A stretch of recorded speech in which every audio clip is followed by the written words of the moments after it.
रुद्र, जो कि सौम्या की फ्रेंड जेनिफर का मंगेतर था, वह मेंटल हॉस्पिटल में से पागल व्यक्ति से मिला जो अपने आप को राक्षस बता रहा था। लेकिन इस पागल ने यह भी बताया कि उसके मालिक आ रहे हैं। उसके मालिक महल से निकल चुके हैं। वह कौन से मालिक की बात कर रहा था? क्या उसका वह मालिक डैनी था? लेकिन रुद्र उसे पागल की बात को नहीं समझ सका था, और समझता भी कैसे, क्योंकि अभी तक उसका सामना डैनी से जो नहीं हुआ था।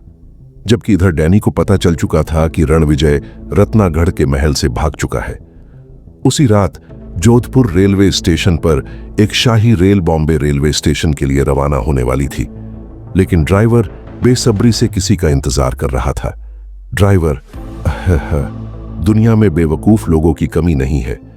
एक आदमी ने पूरी रेल बुक कर ली, वह भी ऐसी वैसी नहीं, शाही रेल, और बेवकूफी की हद तो देखो, महंगी शाही रेल से ले जा रहा है, वह भी 50 बक्से।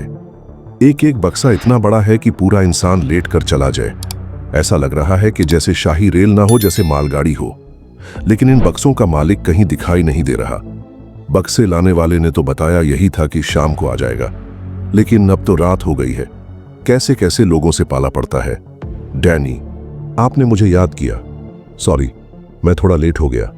ड्राइवर डरता हुआ उसे दिशा में देखा है जिधर से आवाज आती है। आप इधर कहां से आए? मैं तो काफी देर से इधर ही देख रहा था। एकदम से कहां से आ गए? डैनी, मैं यही थोड़ा आराम कर रहा था। ड्राइवर, यहां कहां पर थे आप? डैनी, अपने काम से काम रखो। Let us start this journey. Driver, हाँ, क्यों नहीं? डैनी, ओ मिस्टर रणविजय, आज तुम्हारी बहुत याद आ रही है। होप तुमसे मुंबई में मुलाकात हो जाए। इधर डैनी रणविजय को भूलना नहीं चाहता था, और उधर सूरत सिटी हॉस्पिटल में रणविजय सब कुछ भूल जाने के बावजूद भी डैनी को नहीं भुला पा रहा था। डैनी के सपने अभी भी उसे परेशान कर रहे थे। Mister Ranvijay, I am missing you. तुम मेरे महल से बगैर मुझे बताएं भाग निकले। मेरे कुछ साथी तुम्हें बहुत मिस कर रहे हैं। आई होप तुम भी उतना ही मिस कर रहे होंगे। मिस्टर रणविजय, यस और नो? मिस्टर रणविजय, यस और नो?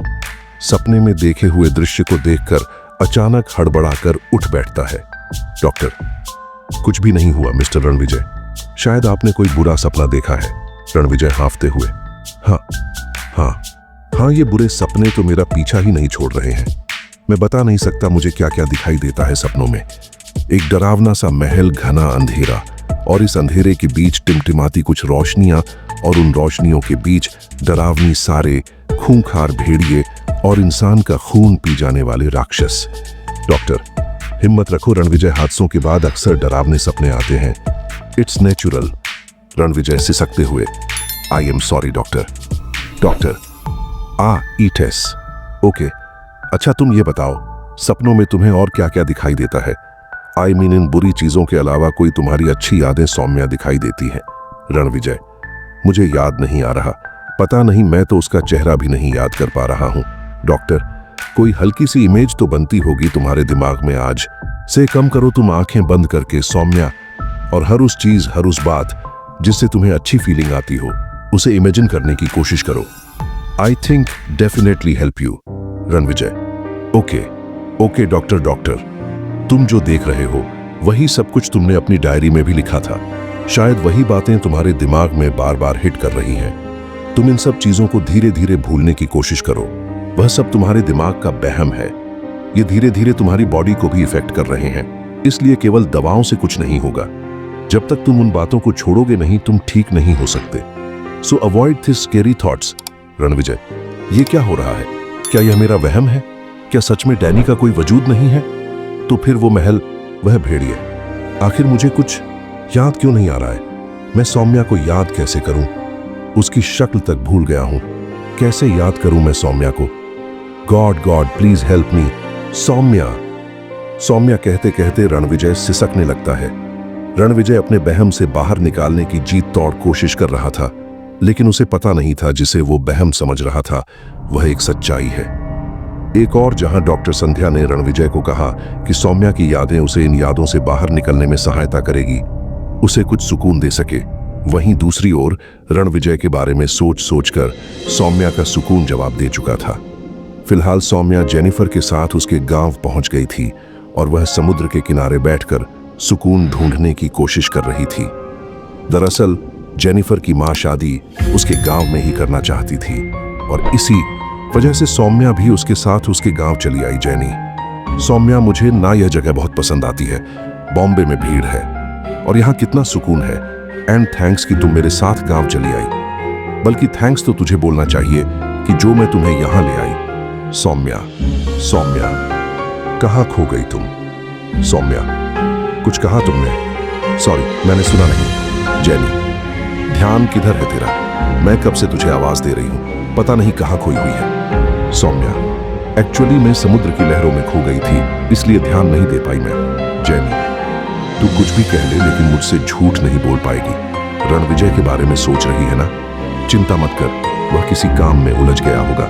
सौम्या, लेकिन ऐसा होता तो वह लेटर भेज सकता था ना? वह लेटर भेज देता, शायद उसके साथ कुछ गलत हुआ है। जेनी, सौम्या, हो सकता है उसने लेटर लिखा हो बट किसी वजह से वह पहुंच नहीं पाया हो।